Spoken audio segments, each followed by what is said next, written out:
Hello friend, welcome back to my channel Kabita কি দুনিয়া। তোমরা সবাই কেমন আছো? আশা করি সবাই ভালো আছো। আমরাও ভালো আছি। দেখতেই পাচ্ছ রেডি হয়ে নিয়েছি একদম ফিটিং। তোমাদের কাকু আর আমি। আর ওই ঘরে রেডি হচ্ছে গুড়িয়া, কারণ এখন গুড়িয়া আমার কাছে রয়েছে, কারণ দাদারা সবাই চলে গেছে বেড়াতে, এখন গুড়িয়া আমি তোমার কাকু আজকে নবমী পুজো দিতে যাবো, তাই রেডি শেডি হয়ে নিয়েছি। তো চলো মেলায় গিয়ে যা যা করবো সবটাই তোমাদেরকে দেখাবো। আমরা যাবো, তোমাদের কাছে শেয়ার করবো না? তারপর সেটা কখনো হয়? ভালো লাগে না, কারণ তোমরা ভালোবাসার মানুষ, আর তোমরা অপেক্ষায় থাকো কাকিমারা কি করছে দেখার জন্য, তাই জন্য অবশ্যই তোমাদেরকে দেখাবো। চলো এবার যাওয়া যাক। বাইরে গুড়ি গুড়ি বৃষ্টি পড়ছে, হ্যাঁ এখন দেখি কি করা যায়। এই যে দেখো গুড়িয়া রেডি হয়ে নিয়েছে। এখন গুড়িয়া সকাল থেকে উপোস করে রয়েছে, কাকিমার বাড়িতে এসে এত বেলা অব্দি না খেয়ে আছে। ও এখন পুজো দেবে, তারপর খাবে। তো খাবার আমার সঙ্গে রেডি আছে, অসুবিধা নেই। তো চলো পুজো দিয়ে তারপর খেয়ে নেবো। বলো হ্যাঁ, তোমার রান্না হয়ে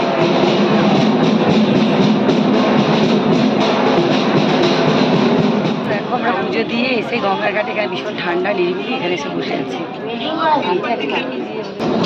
দেখো আমরা মধুমন্ত্রী তলায় প্রসাদ খেতে বসেছি। এই মা মধুমন্ত্রী প্রসাদ ভীষণ জাগ্রত, আমরা প্রসাদ খেতে বসেছি।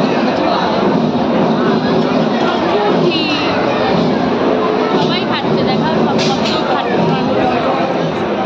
দেখো বিহারের লোক এই মায়ের মুসমন্দিরে 3 দিন ধরে প্রসাদ খাওয়ায়। তো আমরা আজকে এসেছি প্রসাদ খেতে। দেখো আজকে শেষ, লাস্টের দিন, লক্ষ লক্ষ লোক।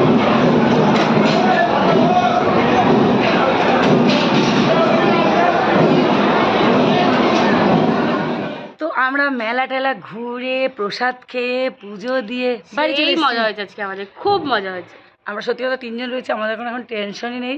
ছেলেটাও রয়েছে সুন্দরবনে, সেখানে দাদা রয়েছে, আরো টেনশন নেই। বিন্দাস ঘুরছি, খাচ্ছি আর শুধু আর ঘুরছি। সঙ্গে আছে চাকা বিস্কুট, আর তার সঙ্গে আছে আমাদের জন্য আমার ফেভারিট চাকা বিস্কুট। এই যে তোমরা চেনো, এটা গুড়িয়া ফেভারিট।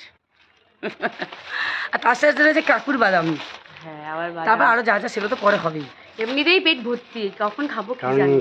সবচেয়ে বড় কথা ঠাকুরের প্রসাদ পেয়েছি, এটাই সেই মজা একদম একদম।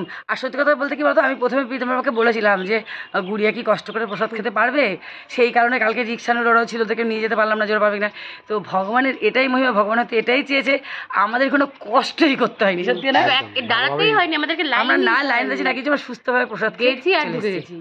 তো চলো এই মজা। ভিডিওটা দেখে কেমন লাগলো অবশ্যই কমেন্টে জানাবে। সবাই সুস্থ থাকো, ভালো থাকো, টাটা।